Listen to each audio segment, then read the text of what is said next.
Hi, I'm Coach Mia, and welcome to another amazing show. Today, I have the pleasure of interviewing a very special lady I've known for many years. She is one of our producers of the Glow 365 TV show, our very own evangelist, Laquana Glasser, aka Lady Q. Our topic today is what's in your purse. Oftentimes, we carry so many things in our purse, and over time, it gets to start to weigh us down. Now, if we look at ourselves and the baggage that we're carrying within us every day, it starts to affect our mental wellness. On today's show, Lady Q will share how to release those baggage. Hey, Lady Q. Hey Mia, how are you? I'm doing good. A long time no see. I know you've been busy with school and everything, and I'm glad to have you back on and just talk about your upcoming event. But I want to remind everyone, don't forget to subscribe and like us on YouTube at Official KO Magazine. There you can watch all our current and previous shows. But first, let's take a break. And when we return, we will chat with Lady Q on how Pink and Pearls of Pre 360 and Sisters of Faith Woman Ministry started. We'll be back in 60 seconds.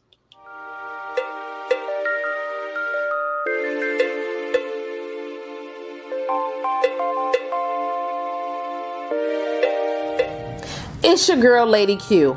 And I would love to invite you to What's in Your Purse Women's Conference. The date is August 12th through the 14th, and we're going to get together and we're going to release the baggage that we have been carrying. And I need you to go register. Register for the conference at www.wip22.eventbrite.com. Grab your mom, your sister, your cousin, your friend, your next door neighbor, your co-worker, and bring them with you August 12th through the 14th for What's in Your Purse Women's Conference.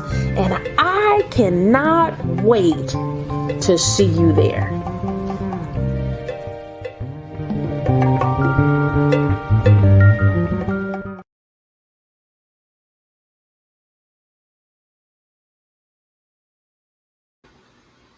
Yes, I am looking forward to that. Again, today, our guest is no stranger to Glow. She is an evangelist, founder of Pink and Pearls, founder of Sisters of Faith Women's Ministry, founder of What's in Your Purse. She's KO Magazine's soulful journalist, a creator, an artist. She's a poet. She's also KO Magazine's Woman of Culture 365 USA ambassador. She's our producer, host of the Glow 365 TV show, and so much more. It'll take months just to kind of share all the work this woman is doing. I thought I was the hardest working woman, you know, here in this Caribbean community, but girl, That's a lot. Like, I don't like to discuss me, but that's a lot. That's what others see. I don't never myself that. so anyway, let's talk about you just a little bit.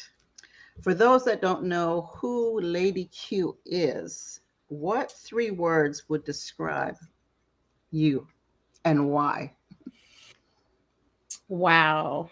Um I would say the three words to describe me would be hmm would be one that's a I know this is more of a sentence determination. Determination would be one of the words that describe me. And the reason why I say determination is that when the Lord gives me a vision or I have a goal that's ahead of me, there's nothing that really stands in the way of me to be able to get to that goal. It would only be God to say, okay, this is not my plan. But once I have a goal in mind, I'm determined to get to that goal. Another word that I would say to describe me would when God is giving me something that rests inside of me, and I know that it's come from God, there's a boldness about me that will move forward in that. A lot of the times I'm teased by my children because there was a lady that said that when she looked at me in the spirit, she saw a battle axe, which means that I am a warrior. God uses me in places of war. So in essence, that's the boldness, that warrior type boldness inside of me. And another word to describe me, I would say, is compassionate, because I have a tendency of considering everyone. Yes, I may be determined, and yes, I may be bold, but I always take into consideration those that are around me, those that I encounter, and the things that's being presented before me. So it's not just me. I also have to consider those that are around me as well. So determined, bold, and compassionate. I totally agree with those words right there. And maybe a few others like probably mentioned, but hey, but as we're talking about this whole baggage and stuff, I want to um, go back a couple years before who you are now. You've overcome so many challenges in your life. When was that moment that you had to check your gut? That feeling where something is not right and I need to shift in a different direction, to where you decided, I want to become an evangelist? Or was that your dream to become an evangelist?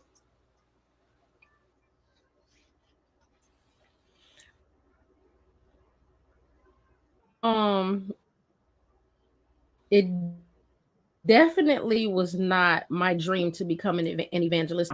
I was the person that was in the background that did all the planning, that could put together an event. It's natural for me to be a coordinator and a planner of a party. I did wedding coordination, and so in church, I put together a lot of events. And so in putting together those events, I was used to work in the background. It was at a moment, a transition in my life and moving to Florida, that when I moved to Florida, what ended up happening is I went through a transition with God. I went through a transition with God to be so connected with the Lord, that it is then that God began to speak to me and tell me that I was an evangelist.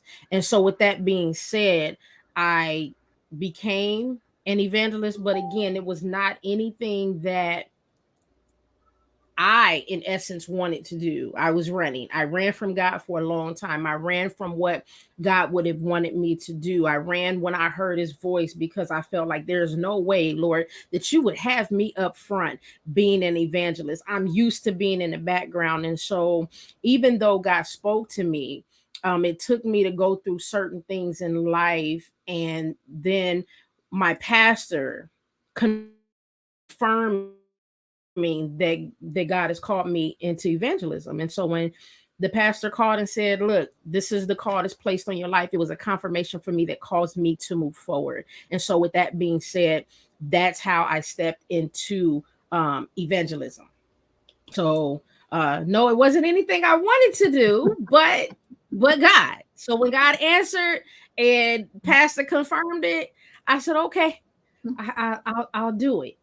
Because I had been through a lot of life transformations, and so it was in that moment that I said, "God, I want uh, uh, uh, the naked relationship with you. I want to be able to do what you want me to do. I'm tired of living my life the way I plan for. So God, what is your will for my life?" So when I asked God what was His will for my life, that is where the shift happened. Yeah.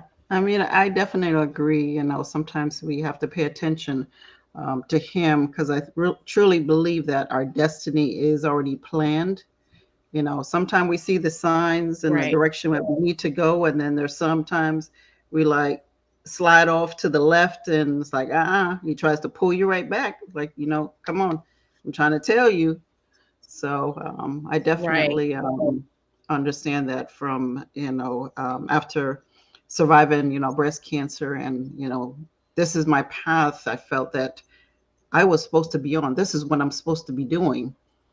And Right. that was a wake up call to, whatever I was going on in my life. Like, look here, you're not listening. So, you know, maybe, me having breast cancer, maybe, allow me to see a different side of everything, and, start appreciating something different. Um, Right. and, both of us, I'm a preacher's child. So, and stubborn, but hey, I'm listening now. Okay. So Obedience now, is better than sacrifice. yep, definitely. So now you go from an evangelist to now you Hmm. created Sisters of Faith Women's Ministry in 2015, with the purpose of helping women like yourself overcome, brokenness. Can you share a little bit about that? Yeah, I would say that Sisters of Faith started around 2010, and it wasn't established until 2015 because I was running. Um, I love what's in my heart, and what's been in my heart is to help people. And ever since I was a child, my friends would come to me and talk to me about whatever was going on. They would ask my advice. And so over time, and looking over my life and my past, and realizing that I had been through a lot of traumatic things, God began to reveal to me that my testimony would be the ministry that I would walk in, and that would help women. At the time, God said, you're going to help these women that are dealing with brokenness, that are dealing with trauma, such as anxiety, fear, molestation, all types of trauma, childhood trauma, adult trauma, relationship trauma, just, based off of all that I had been through, that would be my testimony to help women come out of their situation. And even when God said that to me then, I still ran, because I wasn't one that had a lot of female friends, and I didn't understand how God would have me minister to women at that time, because I had more male friends, and I spent a lot of time by myself. But over time, and having to be sacrificed before, because of my lack of obedience, of because I was running from God, it became very clear over time that this is what God would call me to do. And when I took a step back and sat down and said, okay, Sisters of Faith, helping women with brokenness, Lord, how do I do that? How do I really do that for someone that's not really surrounded by a lot of women? And what I didn't realize and come to find out is that a lot of what I had dealt with, I found myself even encountering women that were much older than me, women that were my elders, um, that had experienced what I had experienced, but yet had no healing, had no breakthrough, had no deliverance from any of those things. They were still walking around holding on to things that happened to them that their own family didn't know. And it was then that I realized, Lord, this is much greater than what I thought it was. So, with that Mhm. being said, I really became obedient and said, okay, Sisters of Faith, to do what God would call me to do, to bring women out of brokenness, I'll do that. And you're truly doing some amazing work with, Sisters of Faith, and we're going to talk about that a little bit later, with your upcoming event. But now I want to move forward from Sisters of Faith to, you started Pink 360, and then later it shifted to Pink and Pearls. For those that don't know, I know why, but those that don't know why, Right, it started off as Pink 60 to now Pink and Pearls. right. Um, it was Pink 360 initially. I had a great aunt who, when I was very young, had breast cancer. And years later, her cancer came back as brain cancer, and then it metastasized throughout her body. And so at the time that she was in the hospital and things of that nature when the cancer came back, and she was literally fading away. What ended up happening is when I would go in, she would say, "You're so beautiful, you could be a model." And it had got to a point where she couldn't remember my name, but she would always say to me, "You're so beautiful, you could be a model." And it wasn't until years later that I had a very vivid dream of these pink balloons. Everything was pink, and it took me to that space of her telling me, "You're so beautiful, you could be a model." And I could hear that in a dream. And I woke up writing down all of these things. And so, what it did, it took me, in essence, it took me in a full circle experience. So, this is where the Pink 360 came from, the full circle experience of my great aunt saying this to me as a child through my teenage years, my adult years, and even being on her deathbed, said this to me. And so this is where Pink 360 started from. It transitioned from Pink 360 to Pink and Pearls because my grandmother, which is, this was her sister that I was previously talking about. My grandmother ended up with lung cancer some years ago. And so the transition from Pink 360 to Pink and Pearls was to connect the pieces between two sisters. So the pink stands for the great aunt who had cancer, and then the pearl stand for my grandmother, because for lung cancer, the color for lung cancer is pearl white. So those two connections bring together the pink and pearls for that particular organization. So now we're, instead of dealing with just breast cancer, we also look at the lung cancer. But it was the connection between aunt and my grandmother, which were sisters. That's awesome. And I know in 2000, was it 19 or 20? We actually did a Correct. tribute. She was supposed to be one of the honorees, but the Lord had, you know, um, other plans for her. Yeah. But she's still one of our, honorary members of Ribbons of Survivors. We paid tribute to her, which was really nice. And I know you shared a little bit about her and stuff. She was just, a beautiful individual. And I wish I had the Yes. opportunity to meet her and stuff. I know she had the nickname. Was it Big Mama? The nickname was Big Mama because she Yeah. was a great grandmother. So when she became a great grandmother, we just transitioned from grandma to Big Mama, and everybody ended up calling her that. But even from that, she got the name Big Mama from her grandmother, who they called Big Mhm. Mama. So she was an amazing lady. She was Yeah. 89, lived a full life, Mm. absolutely amazing. Yeah, we know she definitely inspired, you know, many of you, throughout the family and stuff. That legacy will still live on with her Yeah, memories. Hmm. yeah, for sure, Yeah. for sure. Now let's take a quick break, and when we come back, Coach Lady Q is going to give us some answers on why we hold on to so many baggage within us, and why is it important to release them. We'll be back in 60 seconds.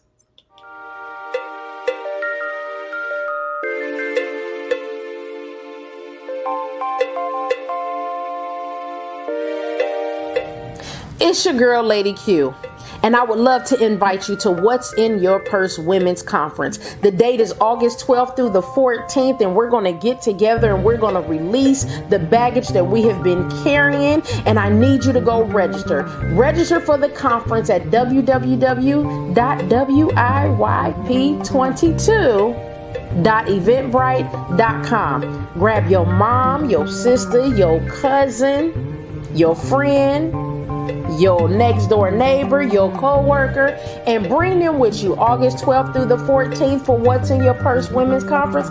And I cannot wait to see you there.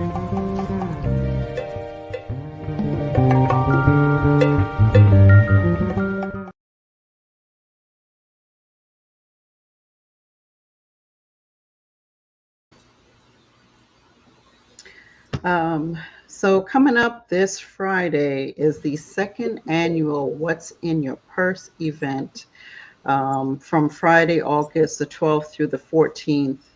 Now, Lady Q, why the title What's in Your Purse?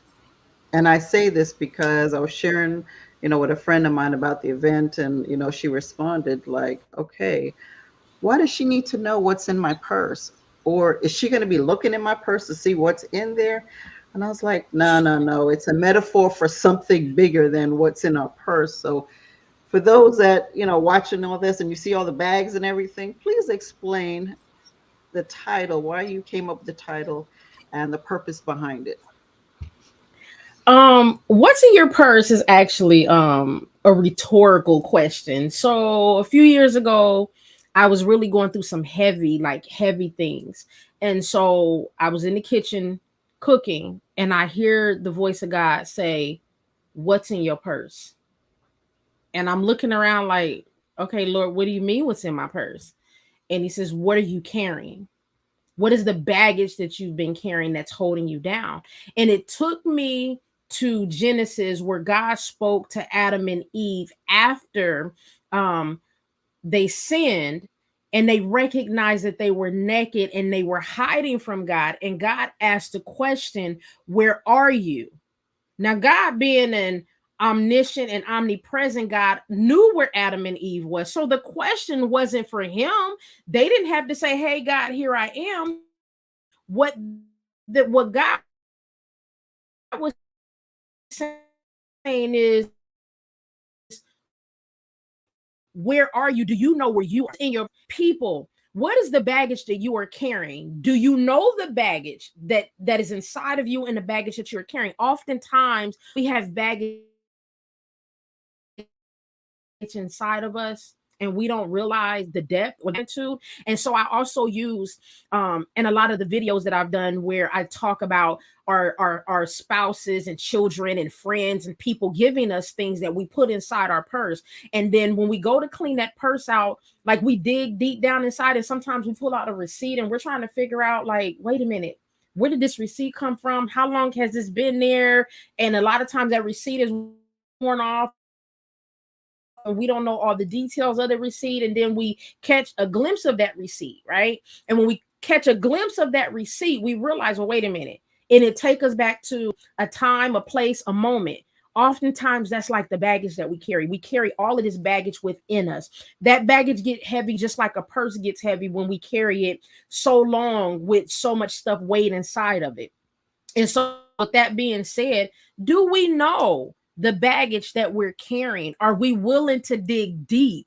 Just like that receipt that I've had to dig deep for. Are we willing to dig deep to pull that out? Are we willing to say, "God, I'm ready for you to release me from all of these things. I'm ready to let go of the baggage that I've been carrying." And so, yes, it's a rhetorical question that says, do you know the baggage that you're carrying with inside of you, the fear, the anxiety, the childhood trauma that you've been through, that some of us deal with some forms of forgetting what that trauma is and don't realize why we are dealing with certain things in relationships, and that's linked to that childhood trauma. There's something that I went through in my life where what I would do every night, I had to make sure all the doors was closed.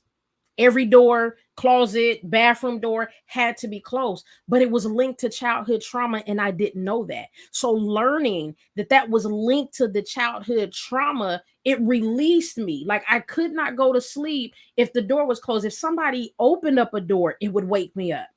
If there was a shift in the room, it would wake me up. I stayed up all night, and me staying up all night was actually linked to me being molested, because when I was molested, it happened to me at night. And so, in dealing with the baggage that I had been carrying, after I realized, and after going through therapy, realizing that this is what this was linked to, believe it or not, it changed my sleeping habits. I went from literally staying up all night and going to bed at 5 o'clock in the morning to not being up all night, going to bed at 5 o'clock in the morning. Now I'm able to go to bed earlier because no longer am I walking around weighed down by something that I had no idea was there? So when I talk about what's in your purse, do you know what's holding you down? So it's just, Yeah. As you say that, let's talk about past baggage. Many of us are still having trouble letting go of the pain or the unpleasant emotions about their past, childhood trauma, because we think those feelings are a part of identity, which makes it impossible to let go. Now, how do we manage our own baggage to elevate to the next level of mental wellness? whew, I would say multiple things. Number one, first and foremost, is prayer. The first thing that I did when I realized that I had all of this baggage, when the Lord asked me that question standing in my kitchen, was I went into prayer and I asked God to reveal to me what the baggage was that I was carrying. So I started to go on these many wellness, I would call getaways once a month, where I would evaluate the things that bothered me, the things that hurt me, the things that I had fear from, the things that gave me anxiety. And I began to pray about all of those things for God to remove that. Because one of the things that Mia, you could attest to, I would always tell people I was shy. I would tell everybody I was shy and I was scared to talk to people. And so that was one of the things that I put on my list, shyness. And so I began to pray and ask the Lord to reveal, why do I have this fear? Why is this anxiety there? Why am I shy? Believe it or not. And through that process, I then went into therapy. And I'm not opposed. I'm Christian all day long. I'm an evangelist all day long, and I am not opposed to therapy. Therapy is good for opening up some things that we may not see inside of ourselves, because oftentimes we won't take the information from family and friends that are around us. And sometimes God is even showing us, but we're too stubborn to even pay attention. And so me going into therapy allowed these things. There were so many things that I didn't even know was there, that when the therapist began to reveal, these are the things that you are holding on to, or these are why you are, acting this way, or these are why you're dealing this is why you're dealing with these fears. I could specifically pray for those things, asking God to heal me, to remove, to release me from those things. And then there were things, definitely it was just me and God. There's just some things that I knew was there that I said, okay, God, this is the issue.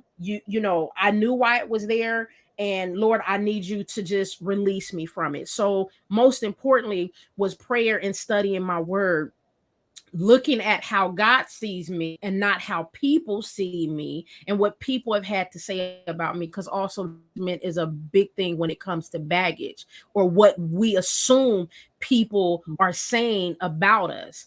Is also a big thing. And so I asked God to just release me from the thoughts of people and what I think people are thinking about me. And so prayer, studying my word, meditation, because you have to sit still to hear the voice of God Mhm. and to get an answer, or even for him to reveal, and therapy. And when therapy came, then being able to lay, I would say, on the altar, Lord, these are all my issues. So Lord, I need you to take it.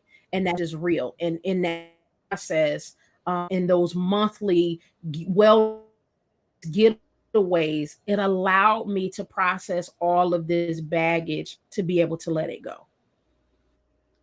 I definitely agree. Just listening to what you were saying, that back in May we did the show on mental health, and don't realize that mental illness is another baggage, because we have all these thoughts of Yes. suicide to trying to commit suicide, and we're trying to cope with whatever fears and trauma we're going through and stuff. And for me, that was one baggage that was inside of me, that I had to seek help. And it was my fear of dying from after being diagnosed with cancer. And even till this day, I still deal with, mental illness because I have ongoing conditions, but I found a way to cope through it, but yeah, sometimes it's Right. hard to get rid of that baggage, you know, with it. And, yeah, prayer and meditation and all that truly, helps us, get to that place where we can cope and, be at peace and everything. Now, Right. I want to talk about one of my favorite. I know we were laughing about this earlier, which is the food baggage. In regards to, our nutrition, oftentimes, we consume unhealthy foods that temporary boost our, uh, um, what do you call it? Dopamine. It's a chemical, Yes. a happy chemical. Now, you being a Yeah. foodie, have you experienced any food baggage when dealing with stress and anything that you're going through? Because I know we have that moment where we pig out in food, we're stressed out, we're worrying about this, that, and whatever. Do you ever experience that food baggage? Absolutely. Um Food baggage for me. Listen, I'm a foodie. I love to eat. So I like to eat when I'm happy. I like to eat when I'm stressed. I like to eat if I'm crying. And for me at the same time, it's on opposite ends. Like I'll eat, and then I'll have these moments. Where I won't eat. But food baggage, absolutely. I've dealt with having to carry stress of eating, and then on top of that, loving to eat is like a double thing for me. It's like double baggage. I love to eat. Mhm. I don't need that, and now I'm stressed out and I'm eating more of that. Yes, it happens to me quite often. I'm still working on it. I'm still trying to work it out in my humanness. um I have found that every once in a while I'll eat a whole pint of ice cream. I know I shouldn't at 12 o'clock at night, but I do. I do. So, but one of the things that I do look at, these are to be really serious. One of the things that I do look at is that when I find myself in this space of um of food cravings, because this is one of the things that a lot of us don't understand, and I know we was talking about it earlier and laughing about it. Food cravings. Mhm. When I find myself craving something all the time, because this is part of the food baggage that we deal with. I am craving Mhm. something all of the time. Most of the time, the thing that I'm craving, most of the time, the thing that I'm craving is not healthy. Is not what I should be eating. So I go and do the research of why I am craving that. And so, something that I shared with you earlier, when I was Mhm. pregnant with my 9-year old and I didn't drink, this was years after I quit drinking. I was craving a rum and coke and could not for the life of me. I'm going to my husband like, I'm having this craving for a rum and coke. I don't Mhm. understand because I don't drink. Like I'm in church. I'm a woman of God. Why am I craving? I'm Mhm. like, the devil is a liar. I went through the whole, there ain't nothing but the devil. And then I said, well, wait a minute. I really need to look at what the issue is. And so my husband actually did the research and he came back to me and said, actually, what your body is missing is lycopene. Now, Mhm. lycopene is in tomatoes and watermelon in an abundance. So he Mhm. went out and bought watermelon, and I'm not a watermelon person. So I don't fall under the statistics of watermelon. So I'm not a watermelon person, and I didn't like tomatoes. But I ate a whole watermelon, killed, demolished an entire watermelon. And that craving Mhm. that I had went straight out the window. And so that is when I actually realized that the cravings that I deal with, I need to research because a lot of times it's the body. Our body is smarter than we are. It's Yeah. the body telling me, wait a minute, you lacking something. And what it is, our body will tell us, our tongue tell us it's one thing because this is what we're used to eating, when the body is saying, no, you're lacking something else. Like some people will eat potato chips. They want to eat junk food, stuff that's full of salt. Well, what the Mm-hmm. body is telling you is that you need some sodium. So somebody like me, for instance, who has low sodium, when I need to eat like a granola bar that has the right amount of sodium in it, sometimes I'm gonna go eat them potato chips because my tongue say potato chips, but my body is saying you need sodium. And so, Mm-hmm. in essence, there's going to be a response. If I'm eating the wrong type of item, now I got to deal with a whole nother issue because it was the wrong type of item that had too much sodium in it versus the right item that's healthy, that has the right amount of sodium in it. So part of the food baggage that a lot of us carry is we have these cravings, but we don't know why we crave them. So I'm Yeah. just going to eat it because I crave it. You're craving chocolate. For people, chocolate, it is a restore for the body, but it also Mhm. causes you to crave water, so you may be dehydrated. Now, if Yeah. you're a female, it could be it's that time of the month. Mm-hmm. So with that being said, if you are dealing with that, that's different. But like just regular cravings and you find yourself craving something all the time, do the research and find out like what is this craving for? And a lot of times it will actually release you from the food baggage because then you'll be looking at healthy choices and not the junk food choices. Yep. I mean, our body, really Yeah. tells us what we need and what we don't need. You ever go and, you eat something and then all of a sudden you start get a belly ache and it's like, oh, I shouldn't have ate that, but you were craving it, but you shouldn't No. have ate it. And that's our body telling you, it's like, I told you not to eat it. This is now you got Right. what you got to deal with, running in the bathroom, staying in there and getting it all And out. now you stuck. Now you got a whole nother issue.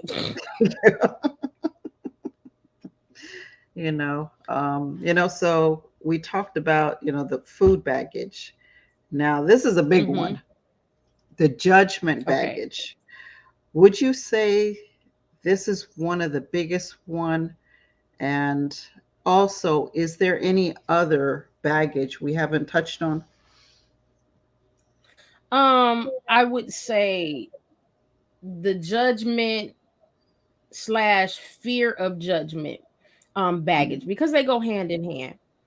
Oftentimes when a person has gone through certain things in their life, and let's say you've had childhood trauma issues, you had mother wounds and daddy wounds, and a lot of times Mhm. people don't talk about mother wounds because the fear of hurting mom. Quickly we'll talk about daddy wounds because we used to dads not being present, right?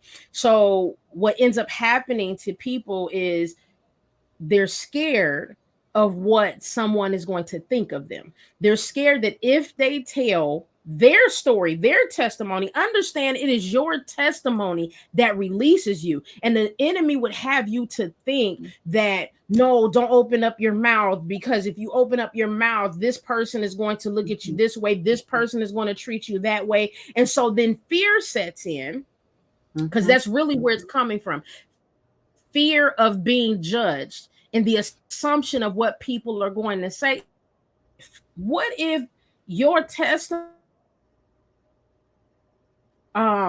releases you, but also releases someone else? And so if you allow judgment to get in the way, your fear of being judged to get in the way, then that causes a problem.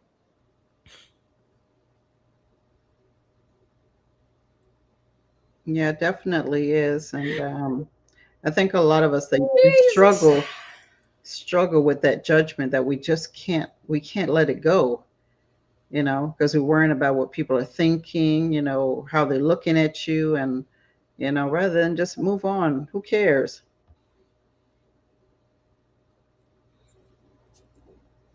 The devil is a liar. Yep. Now, with all that we go through with all these baggages. Listen, let me tell you something. Mhm,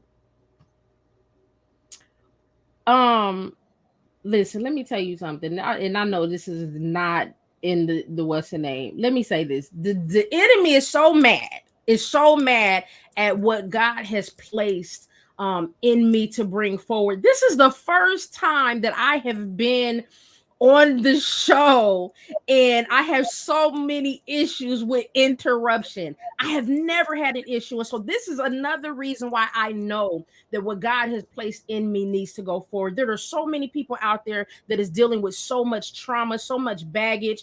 One of the mhm, things that you asked is what other ways, what other places of baggage that people carry outside of food baggage and the what's in your purse.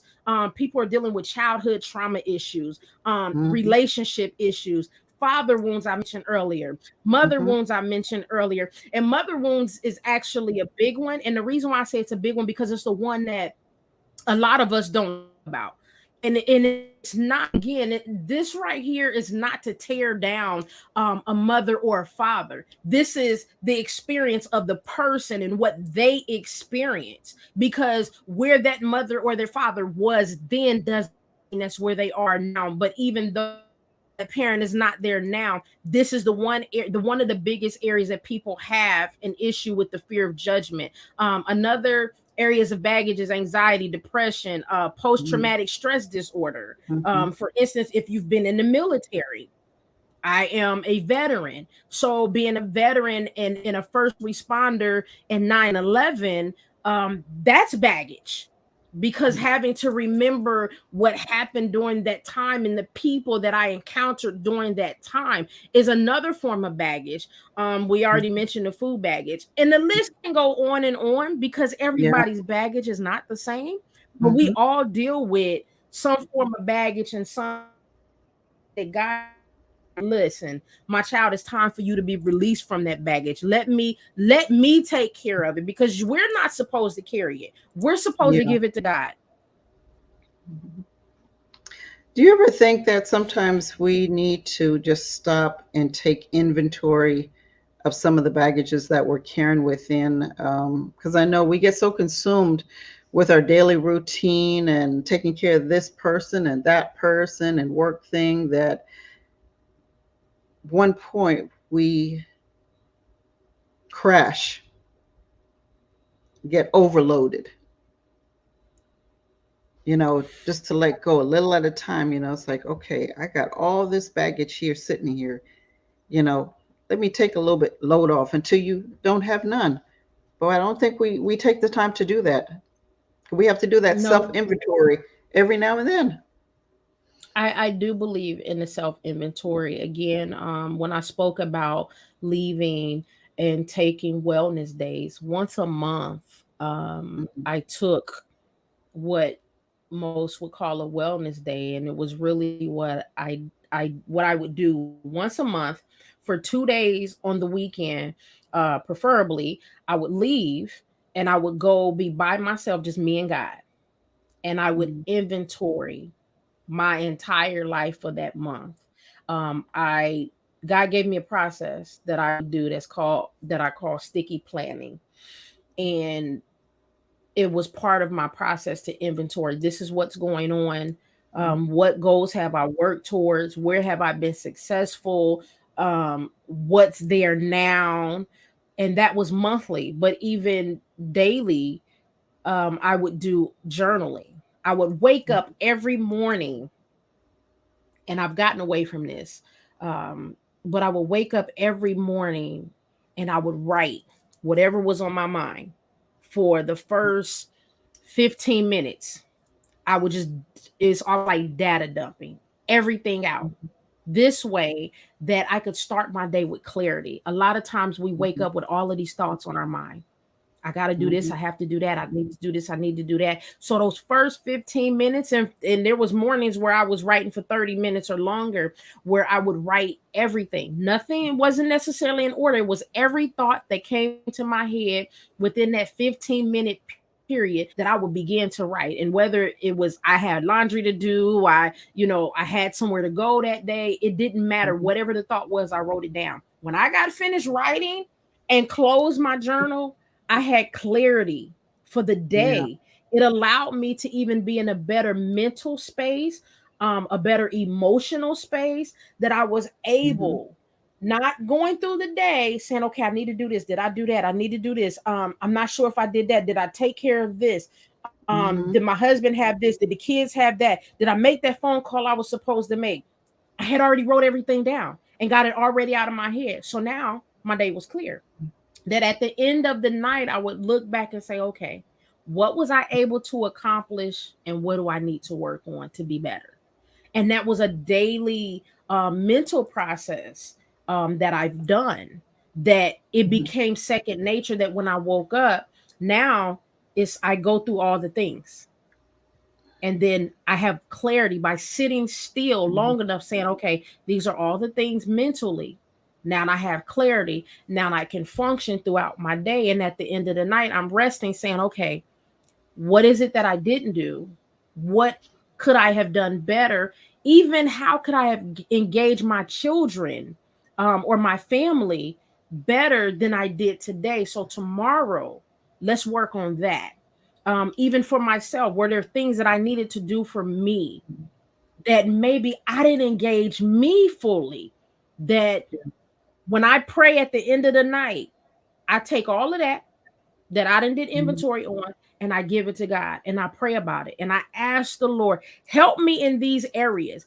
Help me to be better in these areas. And Lord, reveal to me what I'm not seeing so I can be better.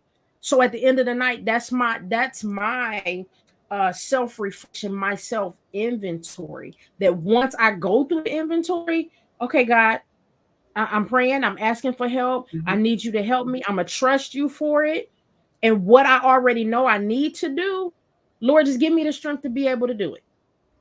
And it's that simple. But I again, once a month, it's almost like a data dump. And prior Yeah. to rise, everything I need to prioritize. It's a work, it's a conscious Mhm. work that and an intentional work that we have to do to let go of the baggage, because we are constantly working. And some people think, oh, I don't let it go. Or for instance, I don't went to a conference and the Lord and took it and I don't have to worry about it no more. No, it is a consistent daily Mhm. work that we have to do. Yeah. Period. Yeah. It's definitely, a routine. One of the things that Lenny has, taught me to um, routinely, meditate, before you go to bed, to just clear, everything that has gone on through the day so that you can have a peaceful night. And then in the morning, before you even do anything, do another meditation, to, again, to quiet the mind and, seek wisdom and, Right. clarify what things that you need to accomplish today. And it has worked for me. Meditation is a wonderful thing. Yeah. Prayer is a wonderful thing.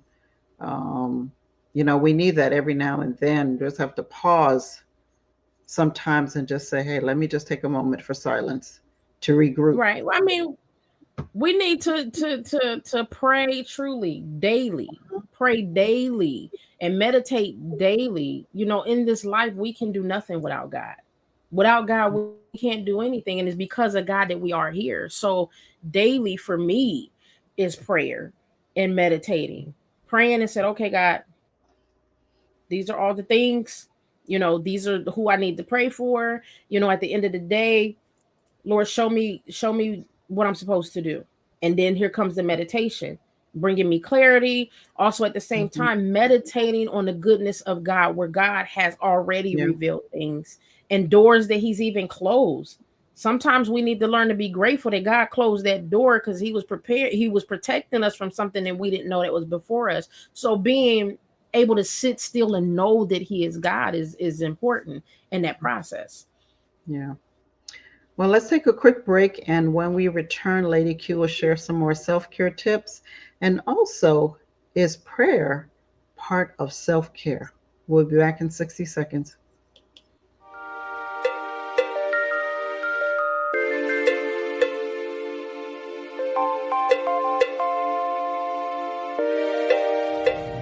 It's your girl, Lady Q, and I would love to invite you to What's in Your Purse Women's Conference. The date is August 12th through the 14th, and we're going to get together and we're going to release the baggage that we have been carrying, and I need you to go register. Register for the conference at www.wip22.eventbrite.com. Grab your mom, your sister, your cousin, your friend, your next door neighbor, your co-worker, and bring them with you August 12th through the 14th for What's in Your Purse Women's Conference. And I cannot wait to see you there.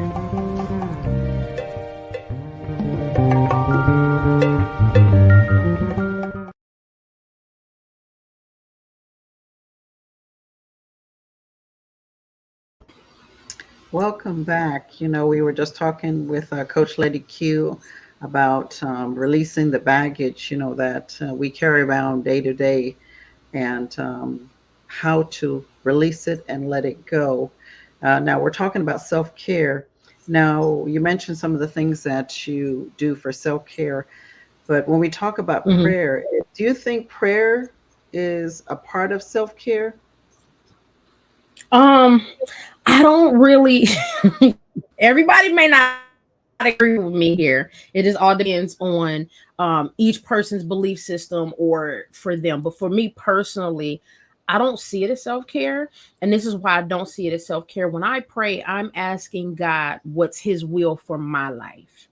What Hmm. I may consider self care may be one thing, but in prayer, I'm not asking God to do what I want him to do for me the way that I want him to do it for me, to take care of my mental status, or to take care of my emotionalism, or to just take care of all my things. What I do is I'm asking God, Lord, what is your will for my life? Am I walking in alignment for you? Am I doing what you've called me to do? Am I walking in the way that you called me to walk in? Because what we also have to understand that when we walk in Christ and we go to him in prayer, there are some very key things, especially in ministry, that we have to be aware of. And that's perseverance, endurance, and long suffering. Understanding that I'm going to go through some things. Long suffering makes it obvious I'm going to deal with some things. That means baggage is going to come, issues going to come, things that may even weigh heavy on me, that may mess with me as far as emotionally. But do I trust God enough to know that the Lord is going to take care of it? Do I trust him enough to know that I don't have to worry about the situation or the issue? So at the end of the day, am I going to endure? Do I have the perseverance to keep going through this thing? Because the word also tells us is that the race is not given to the swift, but those that endure to the end, which means I'm going to go through some things. So when I go into prayer, I don't think about God, take care take care of my self-awareness. What I do is, okay, Lord, what am I supposed to do for you? What is it that you've designed me for? Because understand, a lot of things that God has called me to do was not what I was necessarily in agreement to. I became obedient in the process, because another thing that we have to have is humility. So I don't see prayer as self-care, but I do see that God takes care of us. He takes care of every need that we have. He takes care of everything that we desire when our desire is in alignment with what He has for our life. Because scripture also says that our plans are not His plans, our ways are not His ways. So if our plans and our ways is not His plans or His ways, I don't see prayer as a form of self care. Now, can prayer sustain me when I'm going through a rough time?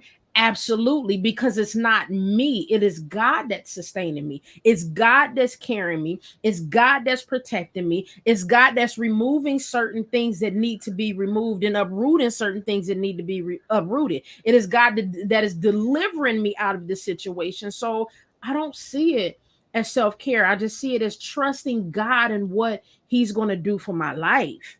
And so when God does whatever he does, and even if God says no, because I can go to God and say, Lord, I need you to do this because this will take care of me. And when the Lord say no, I have to be okay with that and say, okay, Lord, you said no, and you said no for a reason. So it's not about my self-care, it's about his will for my life. Definitely. Now, this weekend, starting August 14th, August 12th to the 14th, your event, What's in Your Purse. Can you share a little bit about what some of the participants can look forward to at this event? Well, what's in your purse is August, like you said, August 12th through the 14th. It's Friday at 7, Saturday at 7, and Sunday at 5 o'clock at Divine Remnant of Truth. The address is 1725 South Volusia Avenue, Orange City, Florida. What the individuals are going to experience when they come. The first night, which is Friday night, we have our sister, Minister Chastity Smith from Temple of Faith. Absolutely an amazing sister, a woman of power, truly a woman of God. That I've had an opportunity to know for some time, and just to watch her, and she doesn't know this. I admire her gentleness. I admire her quiet spirit. I admire just the class that she has as a woman of God. So she's going to mount the pulpit and is going to take women into a place that they will be released from the baggage that they're going to carry that night. And she is truly a worshiper. So Friday night, come to worship. Come to worship. Come to give all that you have to God to be able to be released. Saturday night, um I am going to mount the pulpit, and all I'm going to say is God is still downloading some things for Saturday night. um I'm still being mind blown to what God is doing and the things that he's showing me and how he's showing them to me, as far as the things that women are dealing with and the type of baggage that they deal with, but also how to bring them out. Not only that, a lot of times as women, there's a strength inside of us that we don't realize is inside of us. And sometimes we have to be pressed. God begins to press us. And so Saturday night is going to be about the pressing, how you will be in a situation, and what that situation may look like is not really what it is. It's what God shows on the other side of it. Then on Sunday night, we have prophetess Trina Jones, and she's coming from Jacksonville, Florida. She's absolutely amazing. She's powerful. But Sunday night is about prayer and exhortation.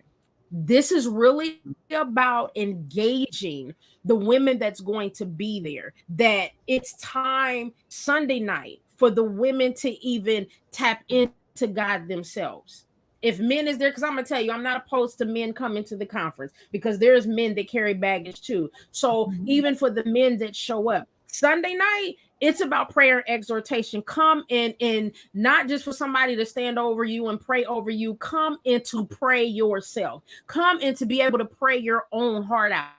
Come in to be able to be walked through the process of prayer, through prayer and exhortation, because oftentimes there's a part in conferences that's missed, as far as the engaging. And so Sunday night, what God has given me, this is not about preaching at people, yelling at people, and all of those things. It's about people going in and engaging themselves, and engaging God through prayer and exhortation. So you don't want to miss either night. Awesome. I'm looking You want to forward be to it. present for every single night. Yeah, I'm definitely, a couple years ago when you had the first annual, I was one of the panel guests, and I mean, I had an amazing time, and just to hear all the other ladies that were on the panel, their story, and what they went through, to how they're striving, and just connecting with other people that were there as well too. It was very powerful. And then when your mom came up and started preaching, Girl, that was, I mean, amazing. And the other young lady that also, I think she sang there. So yeah, I mean, I went home, I had like, goosebumps and, feel, rejuvenated. And I was like, wow, okay. So I encourage, everyone, if you can, to check out what's in your purse. Trust me, you will not regret it. Now, Lady Q, you have accomplished so many things. What's next on the agenda? Oh my goodness.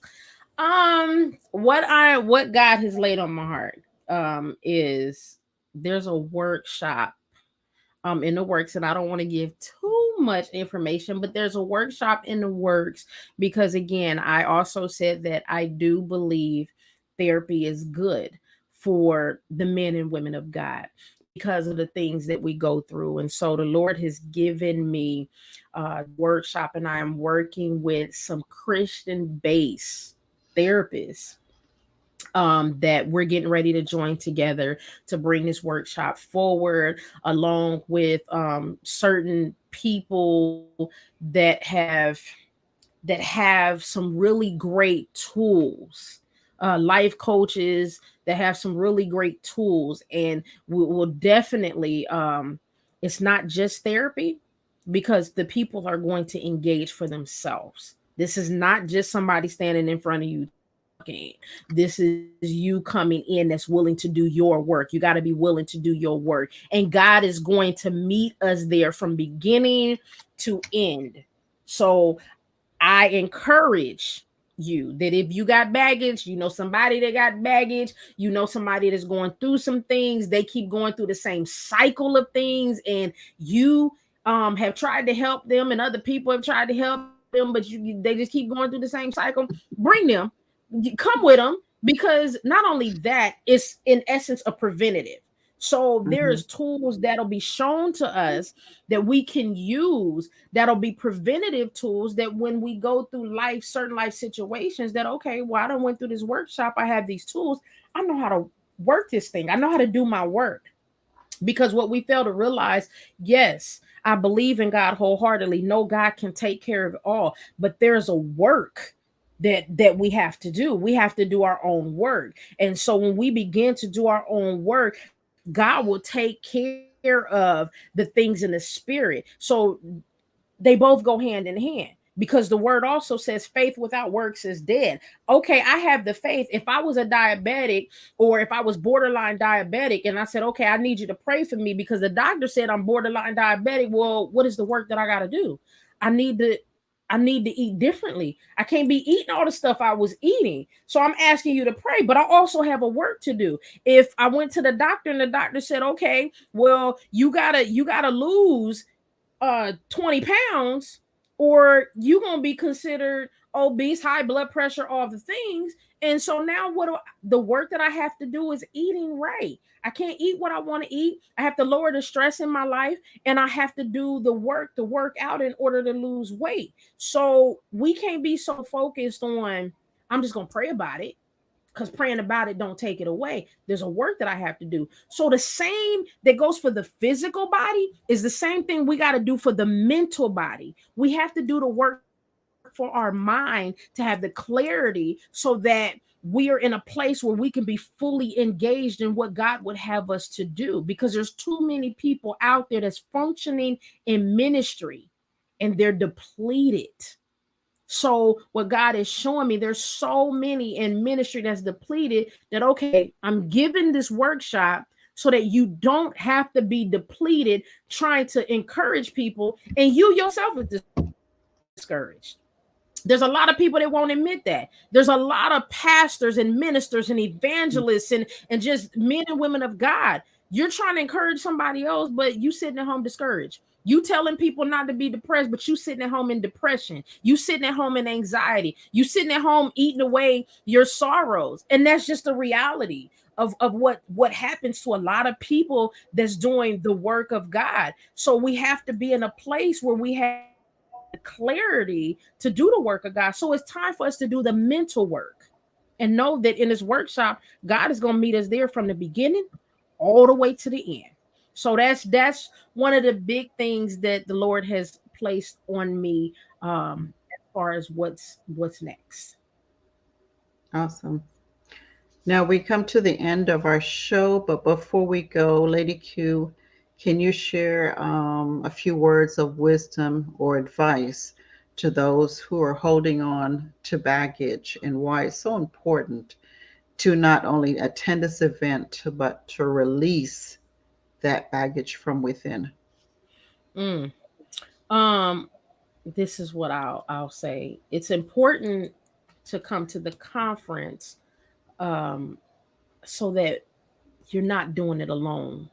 You're not by yourself trying to figure it out. You're not by yourself having to deal with trauma and issues, and you're trying to figure out, what do I do? So I encourage you to be there at the event so you're not in the space of doing it alone. Oftentimes, we are alone and we feel lonely. Understand loneliness is a mental state of mind.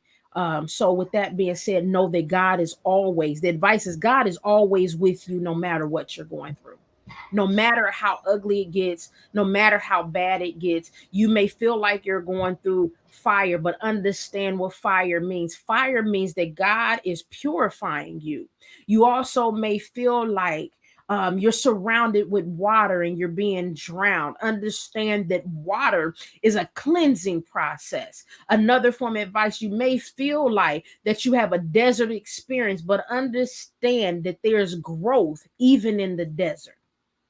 So, with that being said, I encourage you also to come to the conference so that God can begin to bring healing to you, to bring deliverance to you, to bring you out of that place of bondage. And why it's important to release the baggage that you have inside of you, because if you hold on to it, what can God do? If you hold on to all the baggage, what can God do? The word says, lay aside every weight that easily beset you. So again, if you're carrying the weight, how can you move forward? Because when you're carrying weight and you're being weighed down, it hinders you from moving forward. It hinders you from being able to do anything. You have to release the baggage, because when you release the baggage, then there are spaces that now God is going to begin to fill, to bring you restoration, to bring you deliverance, to bring you healing, to reconcile you back unto Him. So, with that being said, it's time to let go of everything that you have been holding on to, that have hindered you, that have brought you fear, that have held you back, that have pulled you down, that have kept you even from having a relationship with God, that has pulled you out of alignment, that have even caused you to stray away from God. It is time to let go of those things. And so, to let go of those things, God fills all of those spaces with hope, love, joy, compassion, all the things that we need. He will begin to fill us with such an immense amount of love that will carry us through any situation. He will begin to strengthen us in those areas also. So it's very important to let go of the baggage and let God handle the situation, because to let go of that, that means the Lord to take care of it for you and you're able to move forward. Thank you so much for sharing that. Also, where can they register for the event? For the event, you're going to go to Eventbrite. So it's www.wip22.eventbrite.com. And it's free. It's free. So by all means, you don't have to pay for anything. Just come and let God do what God does. Definitely. And I just shared the event page. If you on the Glow 365 Facebook page, I just shared it on there. And also at the end of the show, we're going to play the commercial, and all the details will also be on there as well too. Again, Lady Q, thank you so much for being on the show, and looking forward to your upcoming event and all the success that you have. I want to remind everyone to don't forget to check out the current issue of KO Magazine, the July, August, September issue. Um, on the cover is Dr. Todd M. Hull, who shares being a pastor, overcoming life challenges. Other features are Raquel Gammon, who shares her journey of living beyond Graves' disease. And in our youth corner, we have Julie and Michaela, who share their views on bullying, the importance of cultural heritage, being on the radio with their grandmother, Andrea Jackson, and so much more. Thank you all for tuning in, and thank you to our guest, Coach Lady Q, and you, the viewers. I am Coach Mia coming to you from Ocoee, Florida. And thank you all for watching. Until next time, stay safe. Continue to find your glow within the mind, body, and soul.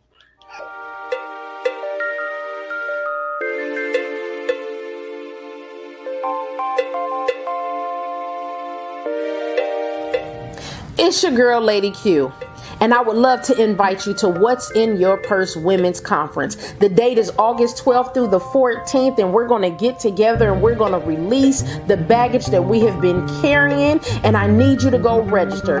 Register for the conference at www.wip22.eventbrite.com. Grab your mom, your sister, your cousin, your friend, your next door neighbor, your co-worker, and bring them with you August 12th through the 14th for What's in Your Purse Women's Conference.